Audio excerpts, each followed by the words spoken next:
నమస్తే, నేను మీ చంద్రశేఖర్ కండవల్లి. ఆదివారం రోజంతా ఒక హాట్ పొలిటికల్ టాపిక్ మీదనే నడిచింది. ఏపీలో కూటమి ప్రభుత్వం ఏర్పాటు అయిన తర్వాత ఇంత పెద్ద ఒక ఇష్యూ టీడీపీ అనుకూల మీడియాలో కూడా ప్రచారం కావడం అన్నది నిజంగా సెన్సేషన్ అని విశ్లేషకులు అంటున్నారు.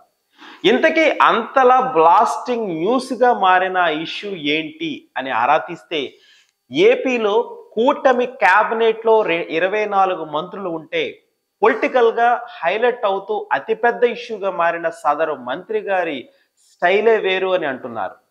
ఆయన గారి గురించి కథా కమామిష చాలానే ఉన్నాయి. అనగా ఏపీలో ఒక మంత్రి గారట, ఆయనకు సొంత స్టేట్లో కంటే పొరుగు స్టేట్లోనే పని ఎక్కువట. ఆయన వారంలో 3 రోజుల పాటు హైదరాబాద్లోనే ఉంటూ తన శాఖకు సంబంధించిన వ్యవహారాలన్నీ చక్కబెడుతుంటారట. మరి ఆయన సీనియర్ మోస్ట్ మంత్రి అంటే కానే కాదంటున్నారు. ఆయన ఏపీలో తొలిసారి మంత్రి పదవిని దక్కించుకున్నారు అని చెప్పుకుంటున్నారు కూడా. ఆయన హైదరాబాద్లో కూర్చొని జోరుగా సెటిల్మెంట్లు చేస్తున్నారు అని మీడియాలో కోడే కూస్తున్న వ్యవహారం ఉంది. కానీ ఇంకా ఆయన గారి వ్యవహారాలు హద్దులు దాటుతున్నాయని జర జాగ్రత్తగా చూసుకోమని చెబుతూ తెలంగాణ ప్రభుత్వం ఏపీ ప్రభుత్వ పెద్దలను అప్రమత్తం చేసిందని విశ్వసనీయ వర్గాల ద్వారా తెలిసింది. ఆయన ఏపీ వ్యవహారాలే కాకుండా తెలంగాణ భూముల వ్యవహారాలను కూడా చక్కపెట్టేస్తున్నారని కూడా కీలకమైన ఆరోపణలతో కూడిన సమాచారాన్ని టీ సర్కార్ పెద్దలు ఏపీ ప్రభుత్వ పెద్దలకు ఇచ్చారని కూడా చెప్పుకుంటున్నారు. ఆయనను అదుపులో ఉంచాలని కూడా కోరినట్టుగా చెబుతున్నారు. ఆయన హైదరాబాద్లో బిజీగా చేస్తున్న పంచాయతీలకు సంబంధించిన వివరాలు మొత్తం కూడా ఇచ్చినట్లుగా పేర్కొంటున్నారు. ఇక కీలకమైన పదవిలో ఆయన చక్రం గిరున తిప్పేస్తున్నారు అని అంటున్నారు కూడా. హైదరాబాద్ వస్తే చాలు ఒక స్టార్ హోటల్లో మకాం వేసి అక్కడే ఆల్ సెటిల్మెంట్స్ని చేస్తున్నారు అని అంటున్నారు. లోతుల్లోకి వెళ్తే సదరు మంత్రి గారు రోజంతా కూడా సెటిల్మెంట్లోనే బిజీగా ఉంటూ వస్తున్నారట.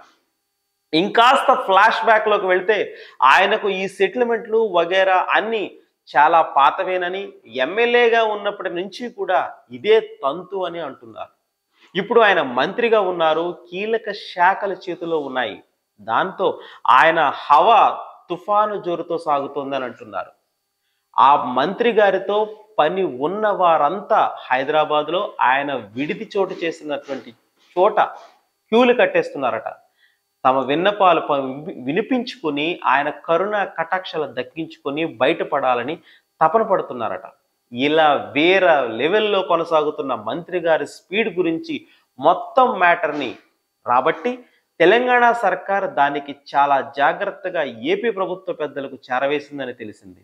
ఇక బ్రేకులు వేయాల్సిందే మీరే సుమా అంటూ చిన్నపాటి అలర్ట్తో కూడిన సమాచారాన్ని పంపించిందని అంటున్నారు కూడా.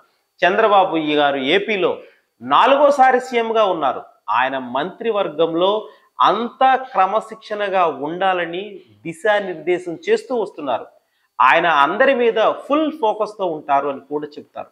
కానీ మరి ఇలా ఒక మంత్రి గారు ప్రక్క రాష్ట్రంలో జోరెత్తిస్తుంటే ఈ మ్యాటర్ మొత్తం వారికి తెలిసి ఏపీ ప్రభుత్వ పెద్దలు అలర్ట్ చేసేదాకా సీన్ వెళ్ళిందంటే ఏమిటి ఇదంతా అని అంతా విస్మయం వ్యక్తం చేస్తున్నారు. ఇలా అయితే ఎలా అన్న చర్చ కూడా సాగుతుంది.